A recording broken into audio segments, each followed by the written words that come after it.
నిజామాబాద్ జిల్లాలో రాష్ట్ర ముఖ్యమంత్రి పర్యటన నేపథ్యంలో పటిష్టమైన బందోబస్తు ఏర్పాటు చేశామని కమిషనర్ సాయి చైతన్య వెల్లడించారు.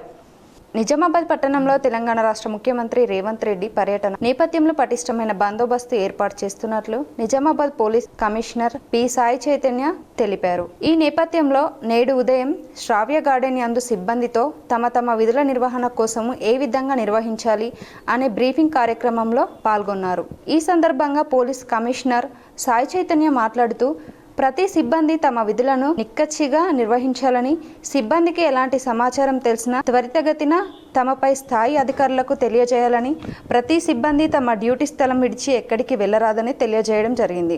అనునిత్యము సిబ్బంది అలర్ట్గా ఉండాలని అన్నారు. ఈ బందోబస్తుకు 600 మంది పోలీసుల సిబ్బందితో ఏర్పాట్లు చేయడం జరిగింది. ఈ బ్రీఫింగ్ సందర్భంగా అదనపు DCP admin Baswareddy, Nizamabad Armoor, Bodhan, CCS, CTC, traffic ఏసీపీలు శ్రీ రాజవెంకట్రెడ్డి, వెంకట్రెడ్డి, శ్రీనివాస్, నాగేంద్రచారి, రాజశేఖర్, మస్తాన్ అలీ, సిఐలు, ఎస్ఐలు తదితరులు పాల్గొన్నారు.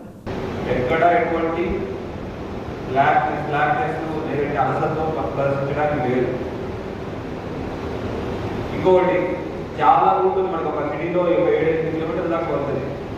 ఈ 7-8 కిలోమీటర్లో వెహికల్ కాన్వాయ్ ఆపడానికి పెద్ద లారీలు రావాల్సిన అవసరం ఉందా? ఒక మనిషి అక్కడ వచ్చి కాన్వాయ్ అవ్వదా? అవుతా కదా? ఒక మనిషి వాళ్ళు కాన్వాయ్ అవ్వడానికి మన బాధ్యత ఒక మనిషి కూడా రాకుండా చూసుకోవడం, ఆ ఒక వ్యక్తి కూడా వ్యక్తి రోడ్డు కాకుండా చూసుకోవడం బాధ్యత మనం. కరెక్ట్గా పడితే 5 నిమిషాల్లో 5 నుంచి